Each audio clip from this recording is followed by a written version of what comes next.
is our first Clear Linux mini summit that we're going to be having here in Portland as part of the Open Source Technology Center MeetUp group. And we're going to be doing them quarterly. And so this is, we'd love some feedback afterwards to, if it was the right level of it was too easy or too hard or whatnot. So we'll be sending out something afterwards to kind of get your feedback on that. And we have to do our thank you for tonight's sponsors. Thank you, Intel, for letting us use your room. So just a quick 30-second spiel about what the Open Source Technology Center PDX Meetup is. We're brand new. We are part of the Open Source Technology Center here at Intel. And basically, we are a group for anyone who wants to do anything with open source. And we work with a variety of partners and users and ecosystems, whether you're a front-end developer or you work right down the kernel. We hope to have programming that will interest everyone across the board. And you can go to if you came through the meetup at intel.com, there should have been a link to the actual external meetup, so that way you can sign up and find out future offerings that we're doing. So tonight's agenda. First, we're going to do a project overview with Tom. And after each one, we will have a Q&A period as well. So you'll see myself and Catherine, who checked everyone in around with mics, to help facilitate that, since there's a kind of a big room. After the overview, Patrick is going to talk a little bit about the architecture of the operating system itself, followed by the amazing Beth, who's going to do her Fusion Edge stack demo. And not to be overshadowed, Ottavio is going to be doing a SWUPD, thank you. You can tell I don't work on that part of the system. Then we're going to break for dinner. We have a Mediterranean buffet, so regardless of your dietary needs, there should be something for everybody. And after the dinner break, which we can hover out in the foyer and whatnot, for that, we're going to come back in, and Boone and his awesome group of volunteers are going to do a hands-on workshop. So hopefully everyone got the message about making sure you had some things downloaded and had your machine and a power source. So maybe during the break, if you don't have that, it will be a good time to do so. And then at the end, we're going to have a panel for some Q&A. However, next up, I can actually introduce Bia. Bia is the Clear Linux Community Manager, and she's going to say a few words and then introduce our first speaker. Thank you, Bia. Okay, I'd like to thank you, everyone, for being here. I'm very nervous and very excited at the same time. It's the first time that we are doing this. And as Carrie said, we are planning to do this one time per quarter, so hopefully we'll see you again here. Can you tell who are Intel and who are not, just to have an idea? Who are Intel? Okay, thank you. Thank you all for coming. I will introduce Tom. I'm working in the Clear Linux project for more than 1 year, and with open source for more than 5 years. So I'm very excited with this initiative. So thank you, Carrie. Thank you, everyone, and thank you for the presenters. Tom, please. Okay. Thank you guys for coming. My name is Tom Leavitt. I'm a technical marketing engineer in the Intel's Open Source Technology Center. I've been working with the Clear Linux team for about 2 years. I've been with OTC for 5. So I'm just going to do a really high-level overview of what Clear Linux is all about. Go through my legal disclaimers, and this is what we'll talk about. So why Clear Linux? Then we'll talk about security and performance, modularity for customization and control, and also our developer experience we've just recently added to Clear. So why Clear? So there's a lot of systems, more and more every day, that are smart, intelligent devices that are connected. And in order to have an operating system that control those, we believe that operating system needs to be performant, needs to be secure, needs to be customizable, and also manageable by the customers. So Clear Linux is an open source rolling release distribution. It's optimized for performance and for security. It's been around for about 5 years, just a little over 5 years. It started off as a cloud-based operating system to enhance performance, get as much as we can out of it. And also we also wanted to make sure that it was easily customizable and manageable because we need to build it every day. So originally we wanted to set a blueprint for the industry. This is how you architect your operating system to run best on Intel platforms. There's a lot of stuff that we've done as we recompile all the components and everything is so everything that we've done to this distribution is available to anybody. So other distributions, they can take what we've done and apply it to theirs as well. And for, AMD benefits because support x86-64, and they also take advantage of that. And so their performance numbers are probably up there with ours since we've optimized for Intel, but AMD is able to take advantage of that as well.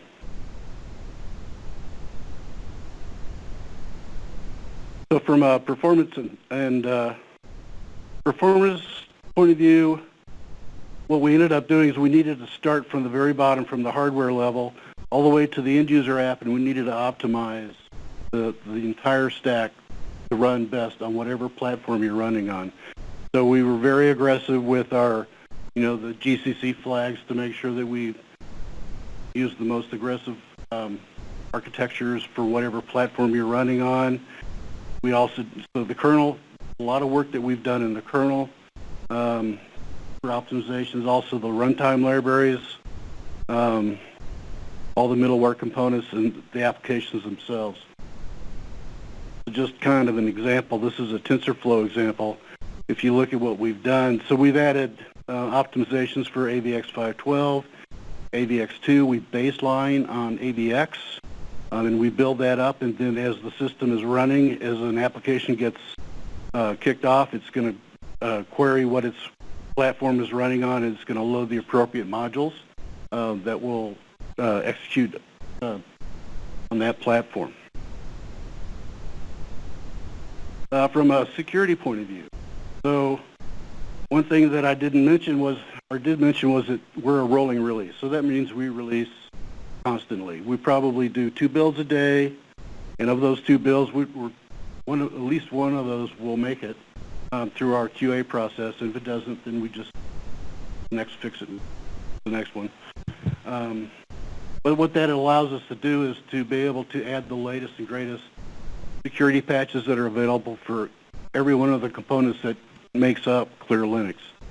We also have a unified trust store, and also when we create all of our default settings for all our applications that we load in user space, we make sure that they're the most sane, secure defaults, and then you can go make the choice to change those.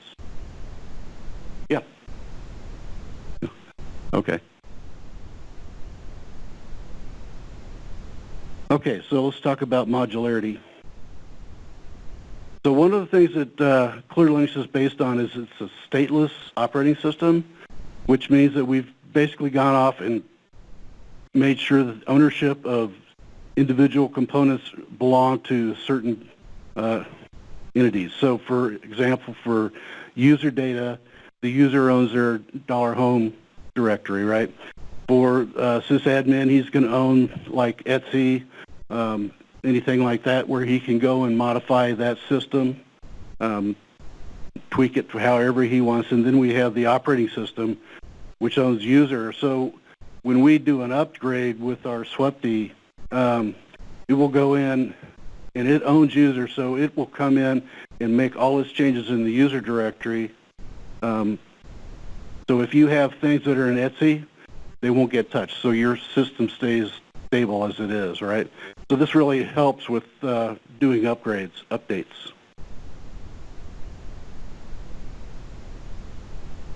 Also on the updates, we try to minimize the amount of data that we send over the wire. So if you look at other distros, what they'll do is they'll take the original, apply any changes, and then upload the entire contents. For us, what we'll do is we'll do a diff on the binary diff on those, and only upload the changes that need to go, and then apply those. So It helps during the update cycle. It's happening in the background. You're downloading a lot less information, and then it can deal with that in the background, and then once it's ready to apply those, it will do them as quickly as it can, and then update everything. One thing to note about Clear Linux is it's a single version that controls the entire contents of that version. We know everything about that specific version, all the way to all the files across the system, using what we call a manifest to manifest, which is the MOM. Patrick will talk about that. And it also, it comes out of the box where auto updates are enabled, but you can easily turn that off so that you can, disable auto updates and then selectively make the updates that you want. Another thing I want to talk about is part of our development model is everything. We try to automate as much as we possibly can. So we have a bunch of applications that we have. So I've got pump, auto spec, auto package. These will go off and they'll monitor upstream packages that are part of Clear Linux. And if they see that there's an update, it'll pull them down and bring them into the build and make that build. Auto spec is a way for us to manage RPMs and new RPMs that come in. And then we feed all that into our mixer tool, which is the tool that we use to create Clear Linux every day. And it's also a tool that somebody can use to create a custom Clear Linux and create your own distribution with that. We do make sure that we have a man in the middle there who is watching all the outputs to make sure everything is the way it's supposed to be, and that'll be the person that throws the switch, says yes, let's release it. So just talking about Mixer just a little bit more. If you look at the top line, that's our process that we use every day to do a new release for Clear. So a customer can come in and also add their own software that they want to add on top of ours, or they could remove pieces of it. Mixer's a pretty complex tool, but it's a really fine job. And what it'll do is it'll create a custom operating system that you control, so you would then own all the downloads and everything else. End user would connect to your download servers, not ours. You would connect to ours, and I'll show you in a different slide what I mean by that. But anyway, it's just a simple way that you can create your own custom content and control it and manage it. So if you look at this is the upstream Clear Linux that's sitting there. We pull from upstream and build on our daily basis. So we are always where we need to be. We can apply all the security updates that we need to, all the CVEs that are out there. We're very aggressive about security updates. We apply them as quickly as we can. So then a customer would make their own custom packages, and they would create, at that point, their own custom version of Clear, and that would be what they would give to their end users. And so another way to look at this, so Clear Linux is the main upstream. The custom distribution pulls Clear Linux from upstream, but it also has its own custom software on top of that. Okay, so that's just a brief overview of Clear. If there's any questions, you all feel free to ask. So we've recently come up with what we call the Clear Linux developer experience. What we're trying to do is we're trying to make this distribution for developers, because we know that we can get the biggest bang from the buck from the developers, because they're going to tell us what we're not doing right. And if we don't do something right, they're going to let us know what that is too. We've had a lot of great feedback from people. We had an internal early adopter program that helped us really get us to the shape that we're in now, and we're going to go public with that. And I'll talk about that in a second. But so one of the things that we did is we standardized on the known desktop. That's easily customizable. You can change it to something else if you like something else. But we wanted to put a good desktop that is fairly popular with the majority of folks. So we've got GNOME. We're always using the latest tools for development. So with GCC, we're at 9 right now, and we're aggressively working to the next version. And that we'll always make sure that we have the latest versions available for you to use.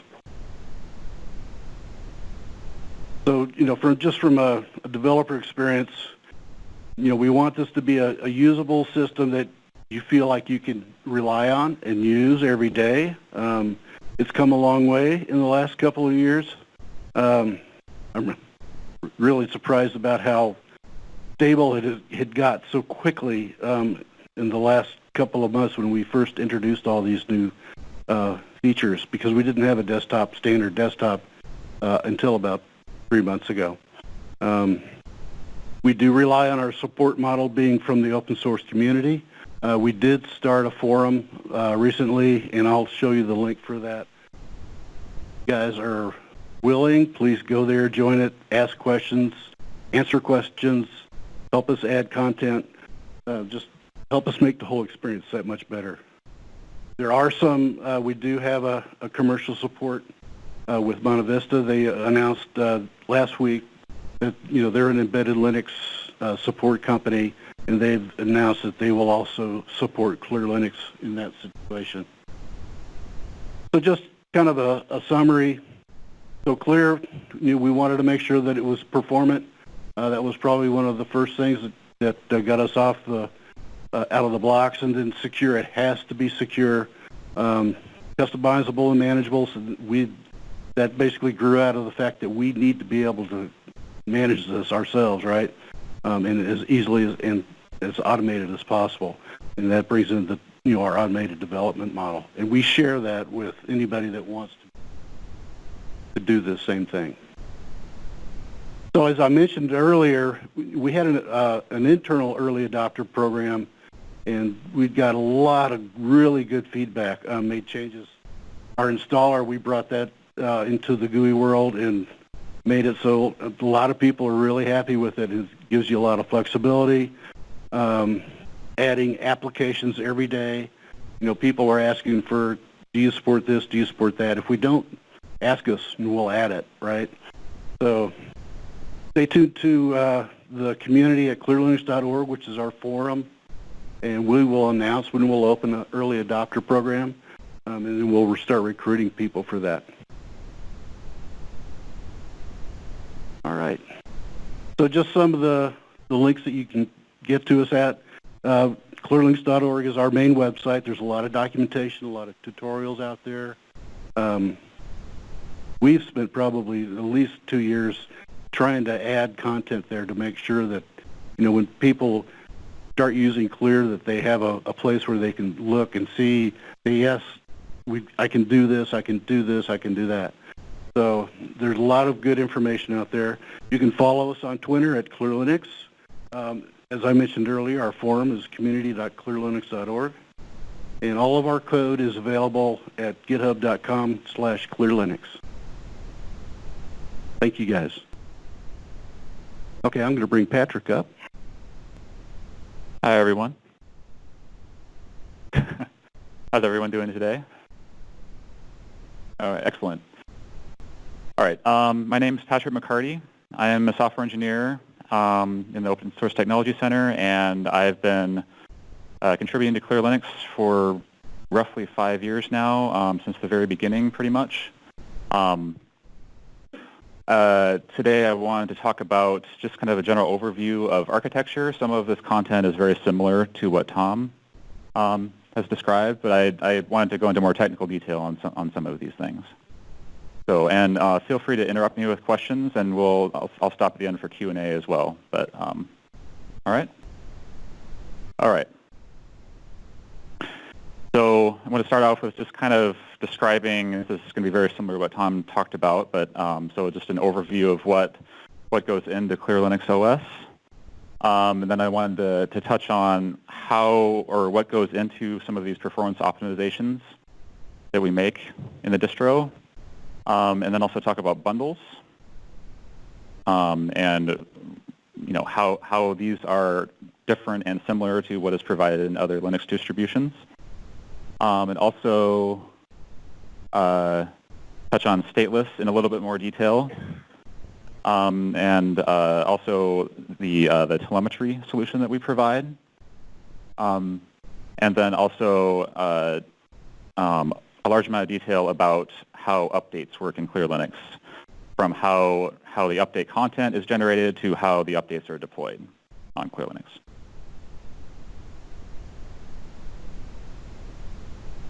All right, so Clear Linux in general, we optimize pretty heavily for Intel architecture. We optimize across the full stack from the kernel all the way up, through the tool chain to applications, libraries, applications themselves. So we call ourselves rolling release. This is, of course, a term that's used by other Linux distributions as well. But for Clear Linux, this is a bit different because we will make multiple releases per day instead of releasing new versions of the packages daily. And so each release will have a unique version number. We increment by 10 for every release, and so the number is quite large by now. So it's right now it's a bleeding edge distribution pretty much. We're providing security updates all the time, upgrading packages to latest releases that may also have security fixes, bug fixes, etc. That number's the list there for 9 releases per week might be a little bit outdated, but we generally do try to make 2 releases per day. But sometimes, if there's regression, we might decide to hold 1 or more releases. And we may have out of cycle releases as well to try to catch up to make sure that we're getting as many fixes as possible. And Clear Linux is also very developer focused. This is something that Tom touched on, but we love to hear from what developers want out of the distro. We over the past 6 months or so, we've been adding a bunch of new developer focused bundles. They all have the dev PKG prefix, and they provide lots of build dependencies, kind of like more at a package level. I'll talk a bit about how we manage all of our content and stuff shortly, but we do use RPMs from the earliest stage of how we're managing our content and our packages. But then these are added to bundles, and so these developer-focused bundles are what I'm referring to there. And I'll talk about bundles a little bit more in a couple of slides. Okay, so performance optimizations.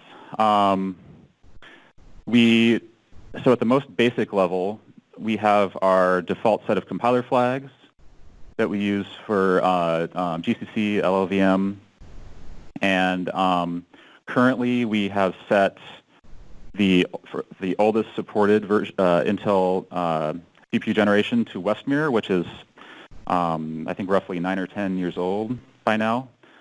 And we also have a script that's I don't link to it here, but we have a script that you can run to detect if if whatever system you want to install Clear Linux on is compatible, and it goes through various checks to see if certain instruction sets are supported, and a few other things like if UEFI is supported and a bunch of things like that. So I guess in other words, some Westmere systems, like for example, may not support UEFI. So but for the actual compiled code, will run on Westmere systems. In addition to that, we will tune for a newer generation, so for the Haswell generation. So we'll use the -m tune flag to so that more optimizations for packages to have optimization enabled, which is most all of them. So you'll get more optimized code that way as well for the newer generation. generations. Also, one of the other optimizations that we implemented quite early on that ended up being merged with glibc a number of years back is a mechanism for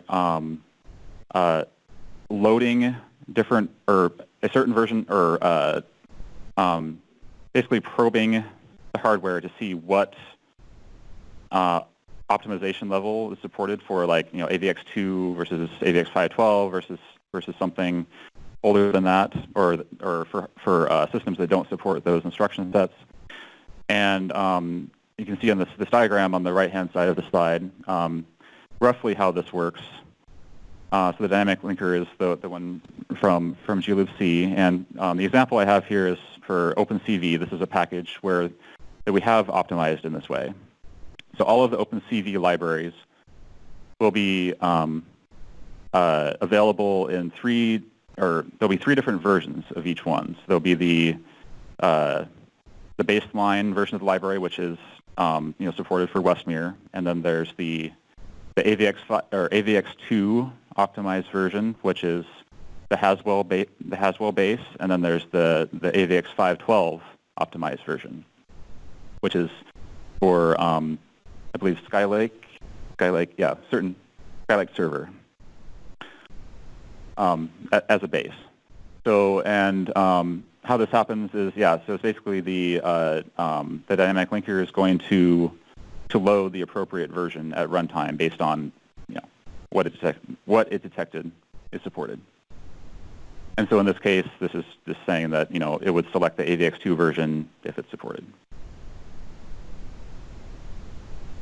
And there are many other packages that we optimize in this way as well. OpenCV is one of the few where we do build for AVX512 as well, for the various use cases where people may be wanting that. Right, and we also will either carry patches that provide additional optimization. Either for in some cases we might have some code that's optimized at the assembly level. Or we'll try to upstream some of these as well. I believe there's some code that we upstream to glibc. For some of the string functions. I don't recall which ones, but so it's kind of a mixture of we may be carrying some of these patches, but also some of these are we've submitted upstream. And this is the link to our spec file where you can see what that looks like for what we ship for OpenCV. And this is, I have another link at the end of this presentation where all of our package repositories are hosted under this GitHub organization, which is clearlinux-pkgs instead of clearlinux, which is where a lot of the other projects are hosted that aren't the actual package repositories. Okay. Any questions on this? All right, so bundles. This is a concept that we introduced right around the time when the SWUPD software updater was introduced into Clear Linux, which was several years ago now. So the idea behind bundles is to simplify discovery, installation of the software that you need to satisfy certain use cases. If you're familiar with the set of bundles that Clear Linux provides, right now there's around 900 or so. A lot of them, especially the ones that have been around for a long time, are very use case focused. Some of them are providing, interpreters for various languages like Python 2, Python 3, etc. But others are a bit more use case focused, like application server, cloud control, some of the ones that are shown in the diagram on the right. Bundles are you can kind of think of them as similar to package groups in other distros in a way, but a lot of times package groups will be collections of packages to just to avoid needing to of course installing a bunch of packages that are kind of in the same category. So we do have some bundles that are of that nature as well. We try to stay focused on the use case scenario. One common piece of feedback that about bundles is that they're not fine-grained enough, and that sometimes if that we might provide a package in Clear Linux, but it's only part of some bundle that's 2 gigabytes in size or something like that, whereas the packages, a lot of packages are a lot smaller than that. So this has been the reason why we've been adding a lot more bundles in the last year or so. A lot of these newer bundles are quite a bit smaller and are providing, and so we're able to make the distro even more modular by providing quite a few of packages that people want just at the package level and nothing else, but then also having these bundles that can range in size from very small to quite large.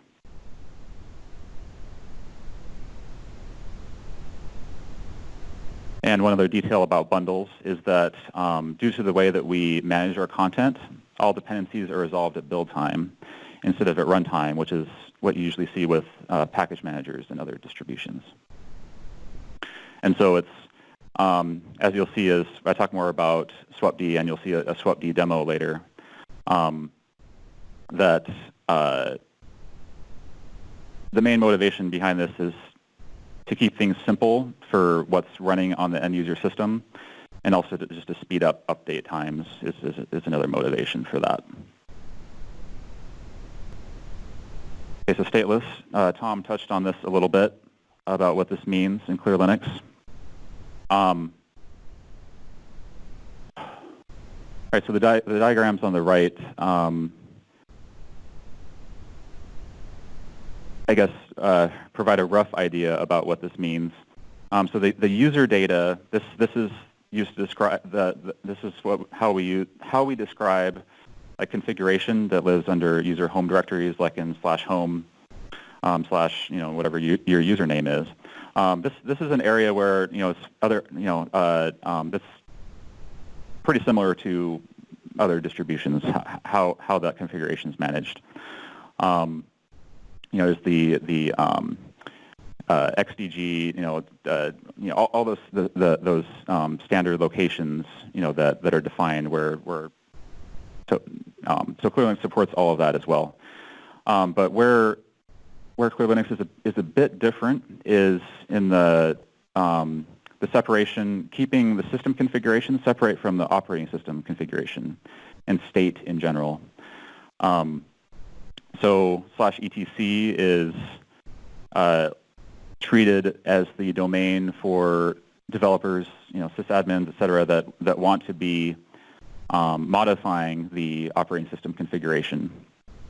And if there is any configuration that is needed, like at installation time, that configuration must be provided by the package, and that's installed under the /usr tree.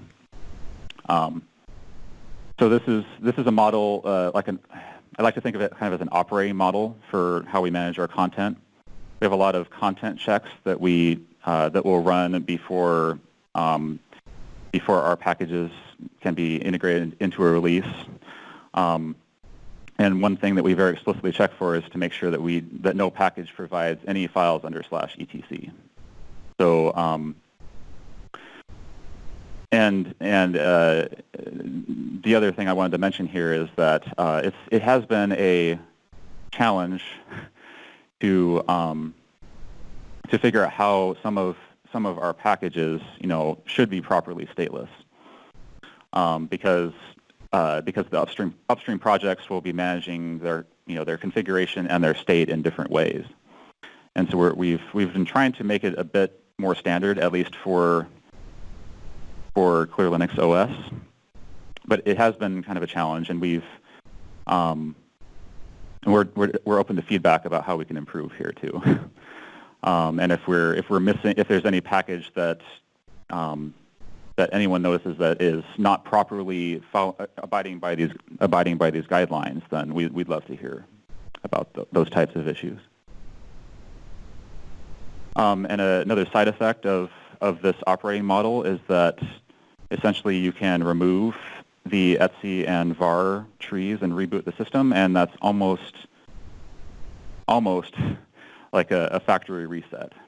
So like, for example, if you created some new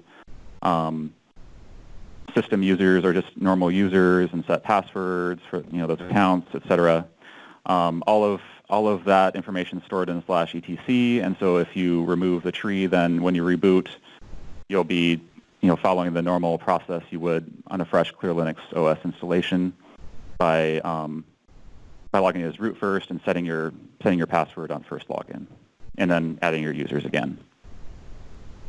Okay, great. I'll just breeze through this quick example about stateless. This is a very simple example. So the Clear Linux telemetry stack, the client component has a config file that's called telemetrics.conf, and it follows the stateless operating model that I just described on the previous slide. So, on this here you see that as part of the telemetry client package, a telemetrics.conf file is installed. It's in the /usr share defaults telemetrics directory. And these are just some of the settings that are the default settings from that configuration file. What they mean is not as important as how we manage this, which I'll show on the next slide. Okay, so let's say that a sysadmin had enabled telemetry on a system, and they wanted to disable the rate limiting, which is enabled by default. Then what you would do is to create a /etc telemetrics directory, and then copy the default config from the /usr location, and then to the /etc location, and then make your modification. As you can see, I highlighted the change that was made is to disable rate limiting.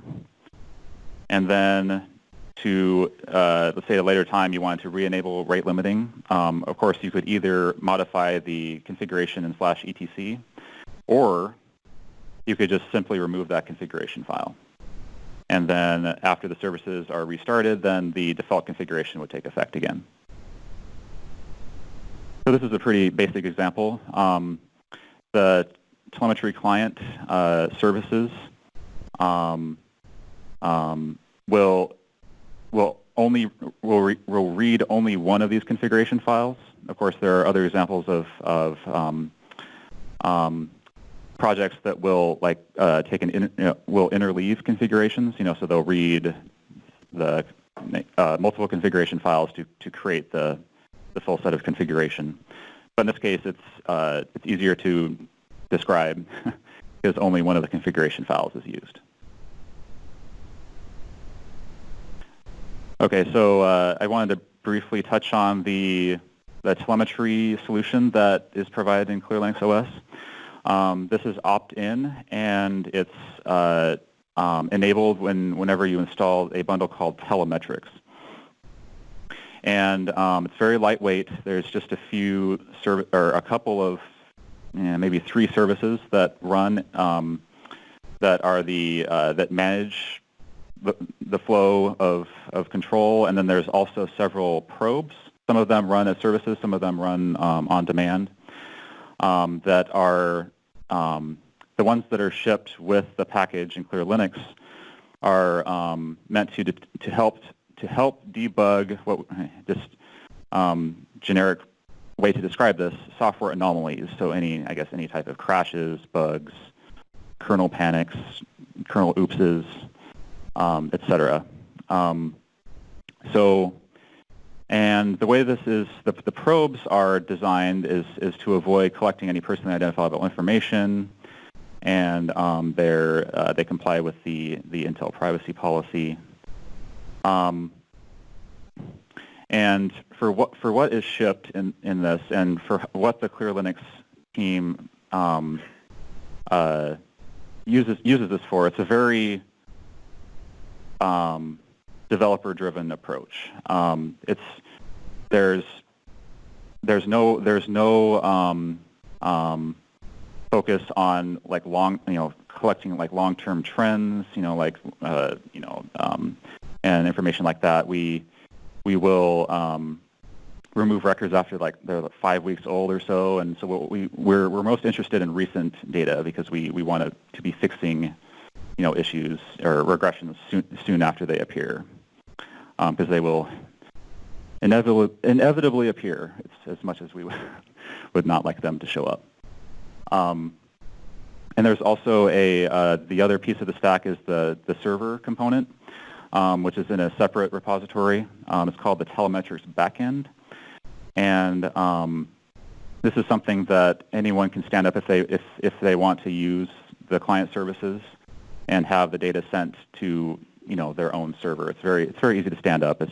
There's a couple of web applications and there's like a deployment script that supports multiple distributions that tries to ease the process of installation.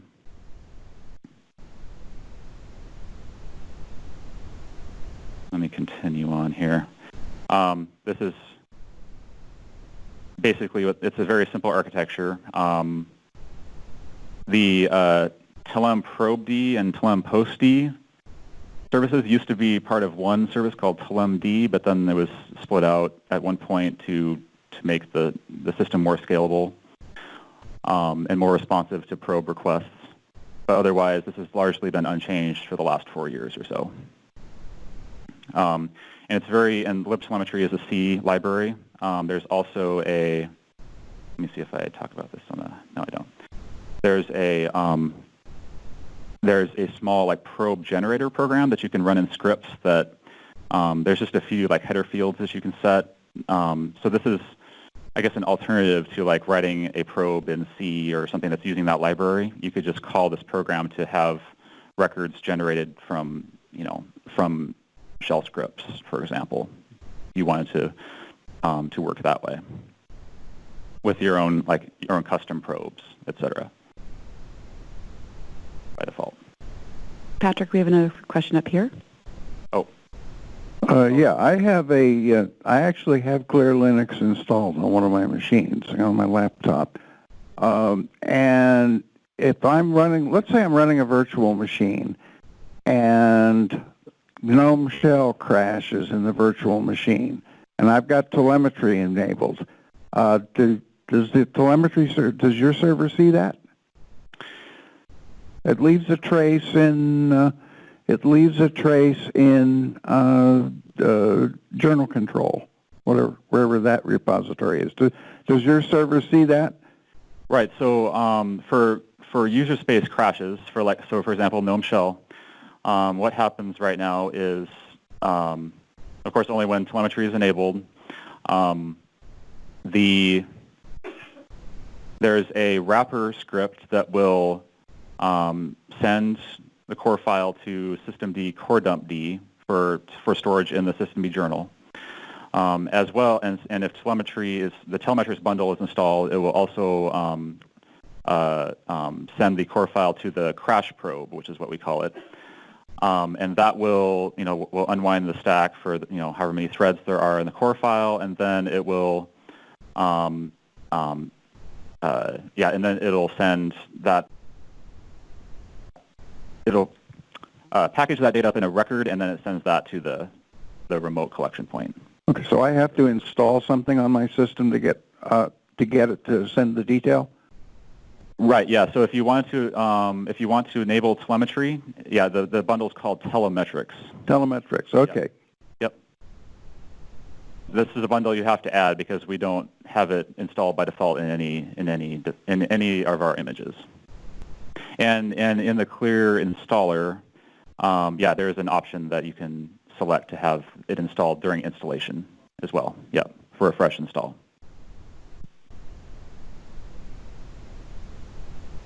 Okay.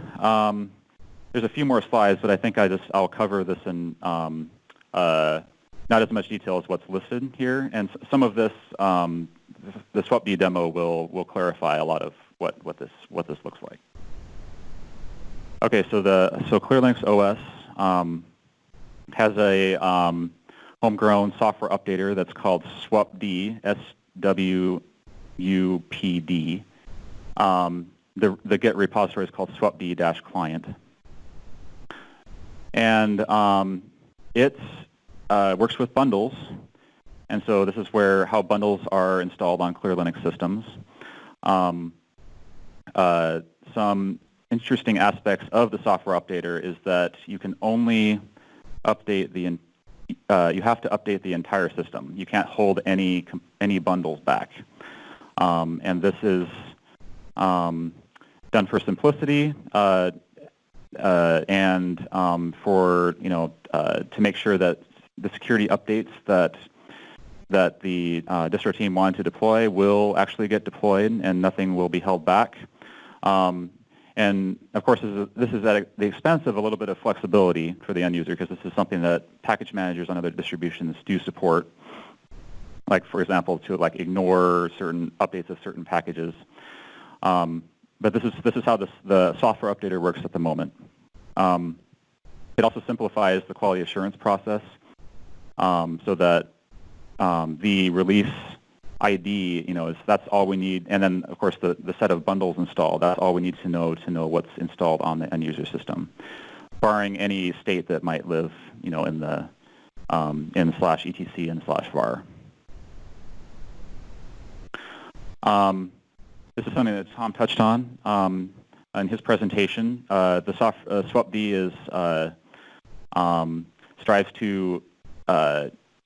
to perform proportional updates. We create as many binary deltas as we can, at least for what our current infrastructure supports, so that we can still rapidly iterate. And for the binary deltas that we're unable to create, there's the compressed versions of the full copies of the files that are there as a fallback. And there's other things that are present too, which Ottavio may touch on.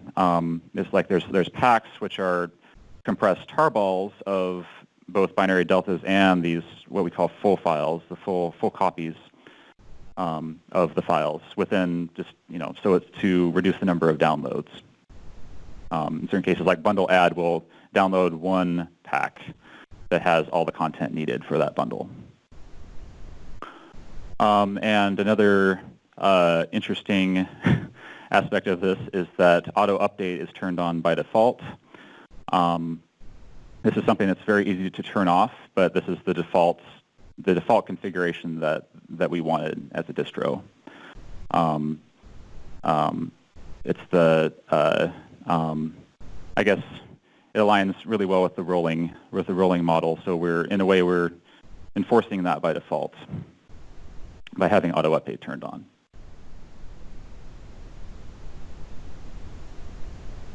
So this update content that that SWUPD is consuming is produced by a tool called Mixer, and there's a lot of detail here that can be covered, but this is at a pretty high level. At a high level, this diagram describes it.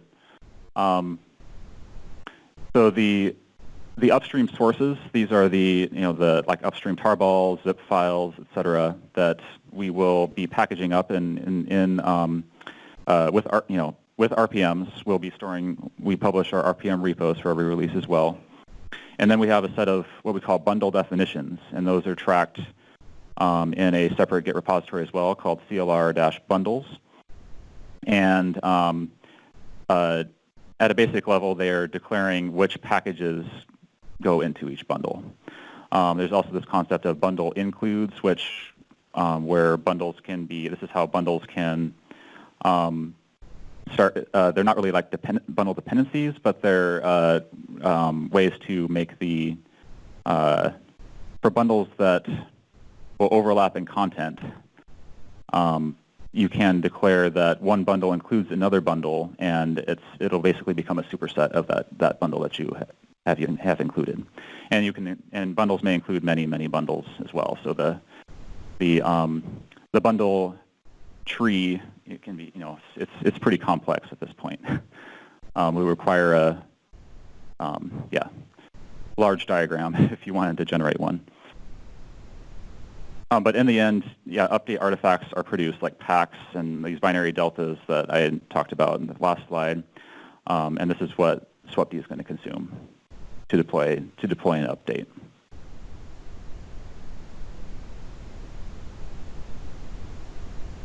I won't talk about this too much, but this is kind of a brief view of what manifests look like, which is one of the update artifacts that Mixer will produce.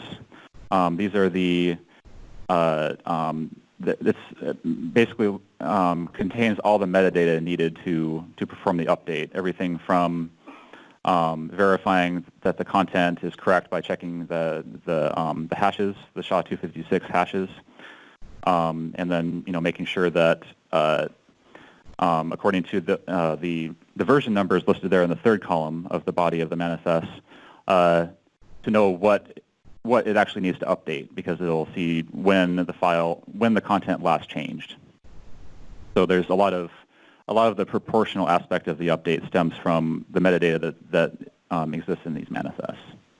There's a command called SWUPD verify that can be used to, and it will, for every bundle that's installed on your system, it will check the hashes and report the state of your system after that completes. Yep. And it also provides an option to actually fix up the content as well and download fresh copies of the content that is corrupt. Okay, so the security aspect of this is it's pretty simple. There's one signed artifact in all of that SWUPD is dealing with, and that is the manifest of manifests, which is called the manifest.mom. And the signature file is listed there as well. So if the signature verification fails, then the update won't proceed. There's an option to override it in case you need to force the system to update. But by default, the update won't proceed. And after that point, all bundle manifest hashes are checked for the ones that SWUPD needs to be working with. And so that's that middle column there. That's what that's showing. And then similarly, hashes are verified for all of the files that have changed and need to be updated or installed if for new content that needs to be installed. And for the binary deltas, the hashes are checked after the binary delta is applied. So it's still relatively simple, but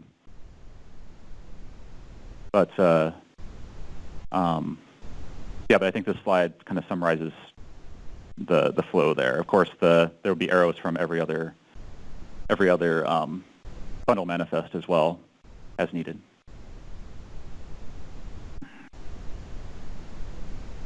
Okay, I already talked about binary deltas. The packs.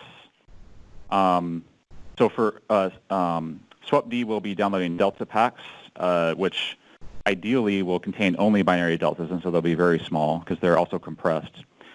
But in case, like I said before, in case binary deltas aren't generated, the full copies of the files will be included in those delta packs.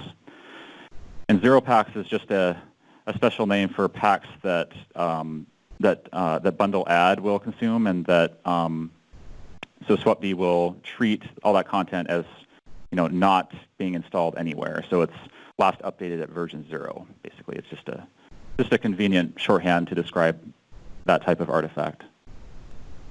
I think I'll defer this one, but that last the non-atomic stage. This is at a high level, not literally atomic or for this entire process. But the idea here is that if any stage of that that's highlighted in the atomic section, if any part of that process fails, you can restart the update and it will kind of continue where it left off. And so if there are bugs that are introduced where there's a certain error that happens, and then when you retry, the error goes away, then that's nothing on your system will have updated until the non-atomic section, when there's a mass rename that happens after all the content is staged for the update. In Mixer, this is the tool we use to create every version of Clear Linux OS, but you can also use it to create derived versions of Clear Linux OS. The repo is called Mixer-tools, and that's also on the GitHub Clear Linux organization. And this is just a kind of another way to show what this looks like, but the diagram is very similar to what this looks like for the Clear Linux upstream work.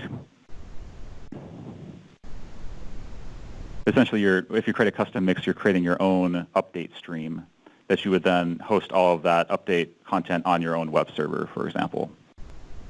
This slide's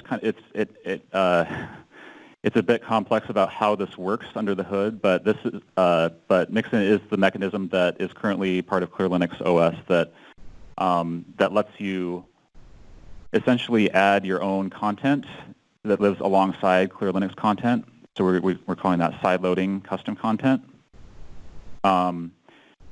There is another solution to replace Mixin in the works, but I don't really have much to say about that yet because it's still a work in progress. But this is documented on clearlinux.org if you want to learn more about it. All right, so this is just a summary slide. I think just some takeaways.